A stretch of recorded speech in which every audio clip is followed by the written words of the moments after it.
In 1981, a video game was released on the Atari 2600 that would change everything.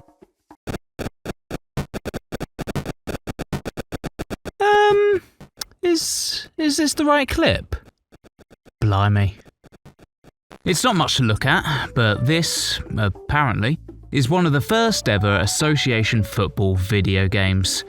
And, as weird as it seems, it was the truest virtual representation of the beautiful game to date.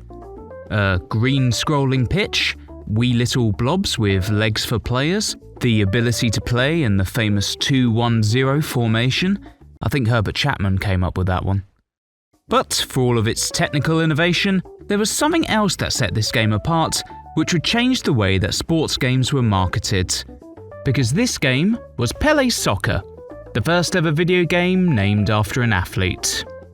The game itself was, basic, but it didn't matter. Slapping Pele's mug on the front cover ensured that the title flew off the shelves, and its success opened the floodgates.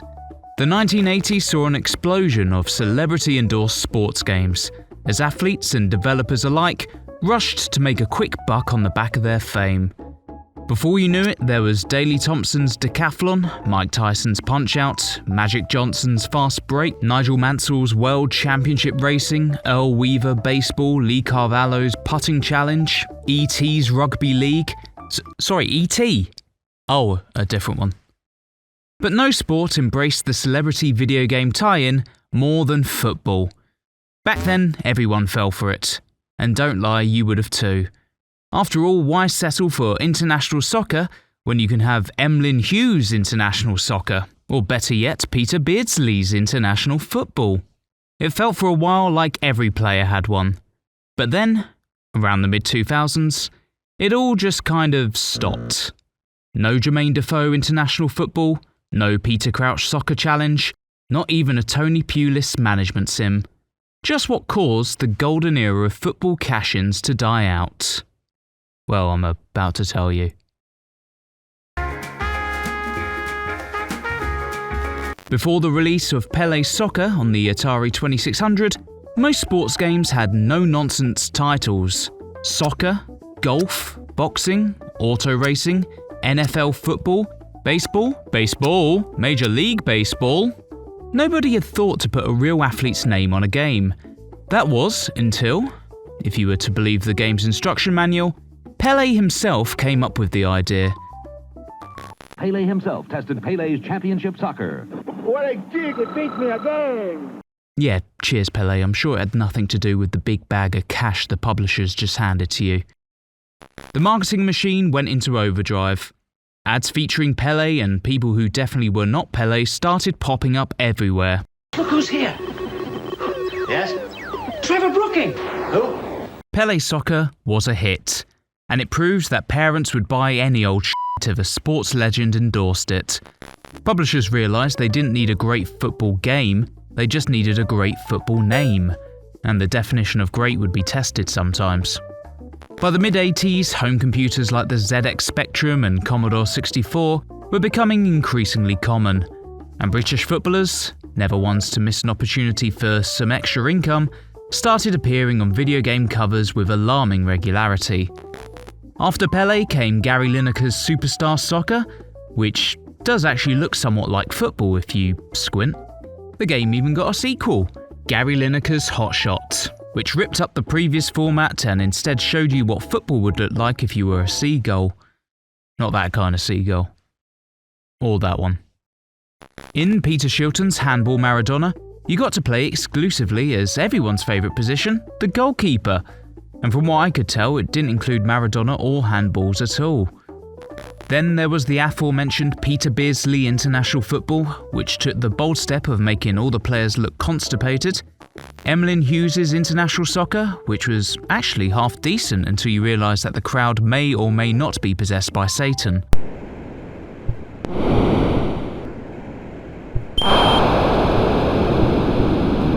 Paul Gascoigne got Gazza's Superstar Soccer, which I will charitably describe as a bit pants. Rather than having one camera angle, the game flicked between different perspectives like the early Resident Evil games. Empire Interactive tried to shift this dud not only by recruiting Gazza to the marketing machine, but Anders Limpar for the Scandinavian release, and Bodo Illgner for Germany and the Netherlands. Heading into the 1990s, every player and their dog had their own video game, but they weren't exactly critically acclaimed. Gazza's Super Soccer was described as a hopeless game in AUI magazine. The review of Kenny Dalglish's soccer match in Amiga format included the sentence, "What really lets this game down is the appalling gameplay." Graham Souness' Soccer Manager received a 7 out of 10. Oh, no, hang on a minute. 7 out of 100 in a review that ended with the words, "Wholly gruesome." Japanese magazine Game Lab went so far to refer to Zico Soccer as dirt cheap Zico. Still, there were a couple of titles that weren't so bad. Gazza 2 received a 74% in Computer and Video Games magazine. Game Players gave Tony Meola's... Who? Tony Meola? Hell. Tony Meola's Sidekick Soccer a respectable 72%. However, these were exceptions to the rule. The market had become oversaturated with, for the most part, subpar cash grabs. Video game audiences got savvy to the fact that having John Barnes or Zico in the title of a game may not be the seal of quality that publishers want you to think. Then, in 1993, a new challenger emerged.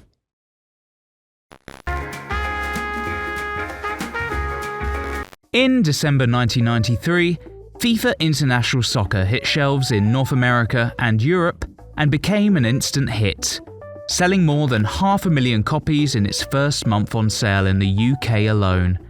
And it did it without needing to slap some random player's name in the title. Suddenly, it was off to the races for what would become the biggest sports franchise on the planet. FIFA Soccer 95 introduced real clubs, and a year later, FIFA Soccer 96 would go one step further by introducing real players to the game, as well as John Motson saying, "Oh!" a lot.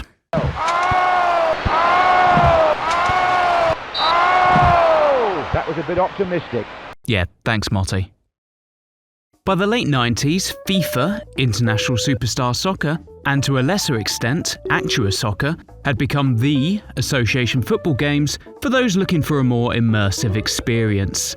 And let's be honest, EA and co were still whacking players mid-dribble onto their covers. David Ginola on FIFA 97, David Beckham on Road to World Cup 98, Dennis Bergkamp on FIFA 99, which for those of a certain age should remind you of a song I cannot play for copyright reasons.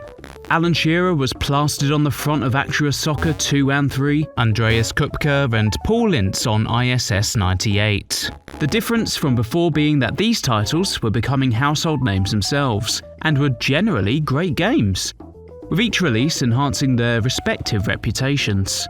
While the torrent of player-licensed video games from the late 80s and early 90s had slowed down, the success of FIFA and Friends, as well as a general video game boom thanks in part to the Sony PlayStation and Nintendo 64, meant it wouldn't be too long before the floodgates opened again.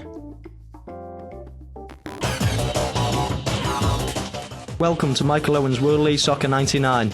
Have fun. Jesus Christ, could you have gotten anyone else to promote your video game, lads? In the mid to late 90s, Eidos Interactive, publishers of the popular Championship Manager series, had made multiple attempts to break into the non-spreadsheet-based footballing market. Olympic Soccer in 1996, the creatively named Soccer 97 in 1997, were initial efforts by developer Silicon Dreams.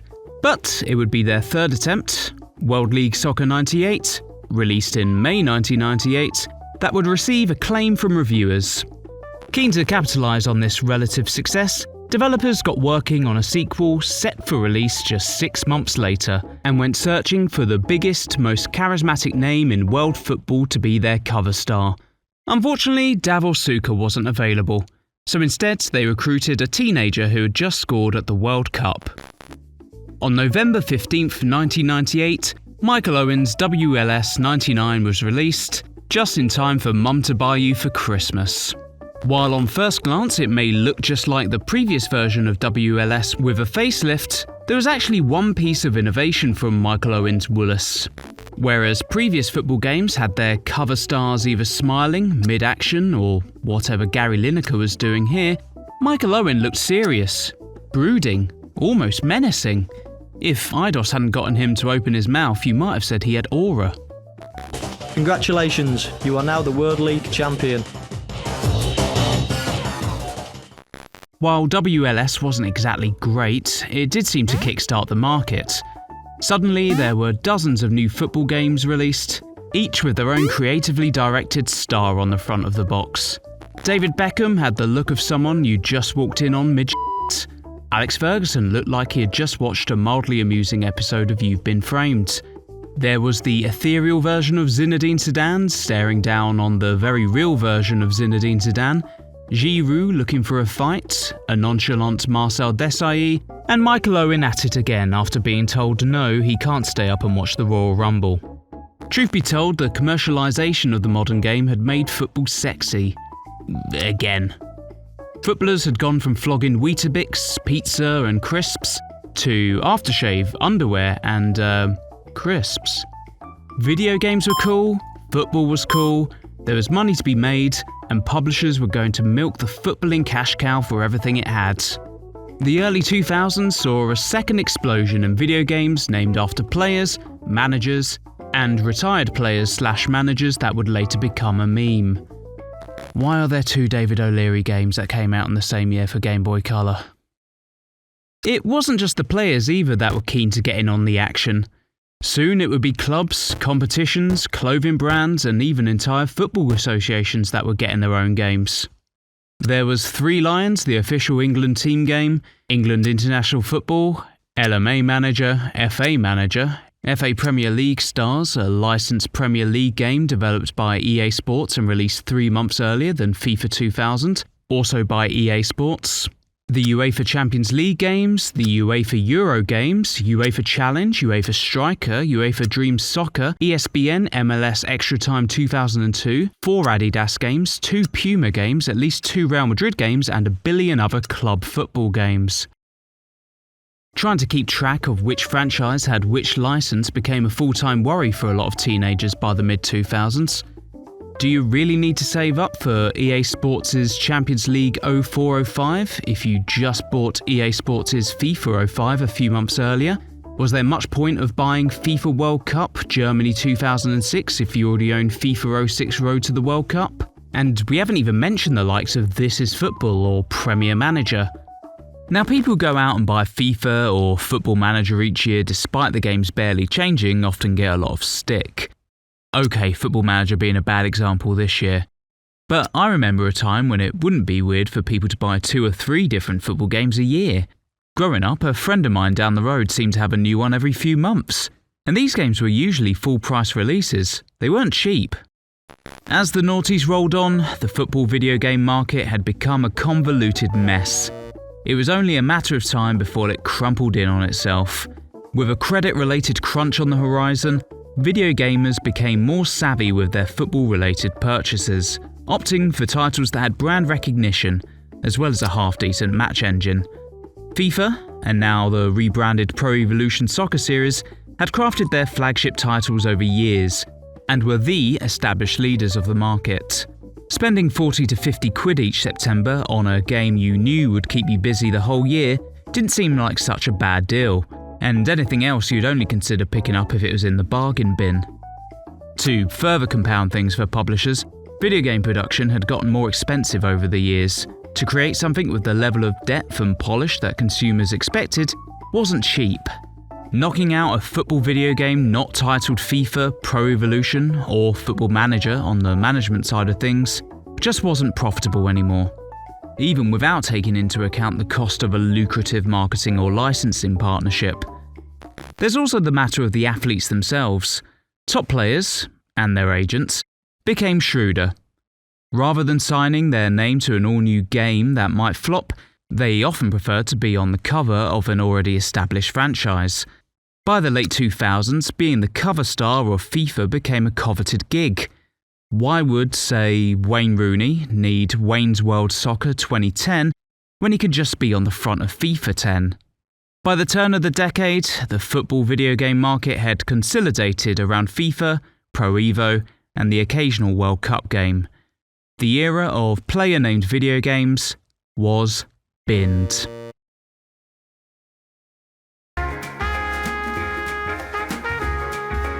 In essence, player-licensed games went away because the market outgrew them.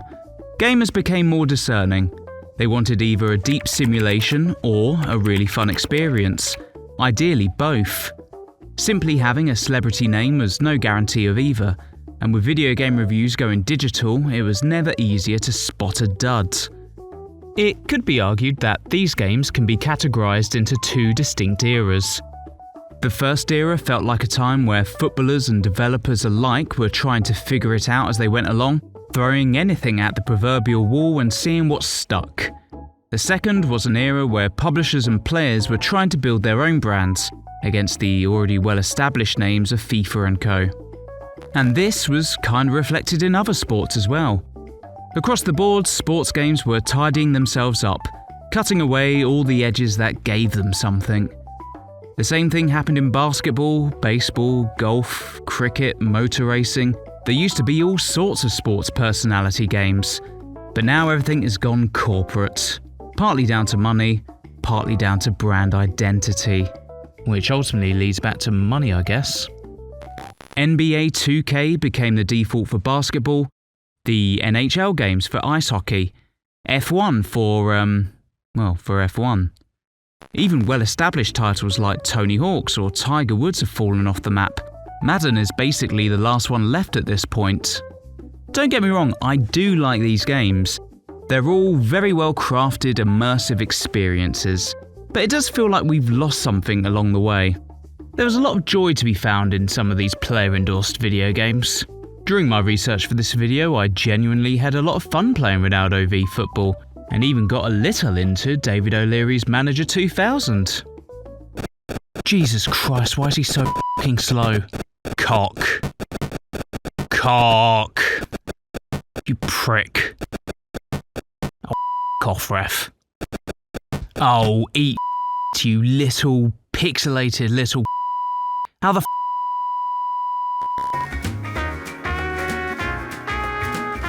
They offered something so different from what today is the mainstream, and were full of experiments in a time where the rules hadn't been defined yet. Peter Shilton's goalkeeping simulator, Brian Robson's Super League was a board game / football manager hybrid. You could play the stock market in Ali McCoy's Director of Football. Puma Street Soccer and Chris Kamara Street Soccer came out years before FIFA Street would hit the shelves, and the latter had the added bonus of letting you play on the side of a volcano, though I suspect that wouldn't be UEFA sanctioned. There were also weird games that had little to do with football at all. In Go Go Beckham Adventure on Soccer Island, you controlled David Beckham in his battle against the evil Mr. Woe to bring peace to the universe or something.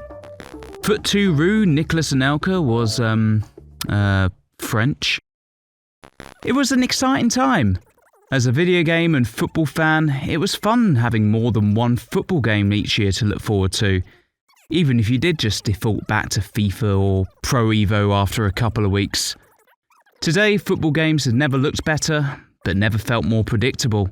In a way, it's a shame we've swapped bargain bin curiosities for billion-dollar microtransactions. Do I miss the days of hundreds of player-named football games? Not exactly. Perhaps I just miss the thrill of spending 40 quid on a game with Steven Gerrard on the front, only to realise it was rubbish before I've even made it past the Team Select screen. Now the closest we get is spending 40 quid on Ultimate Team Packs for the chance to own a virtual Steven Gerrard card. Progress apparently. Just wait until they turn the servers off.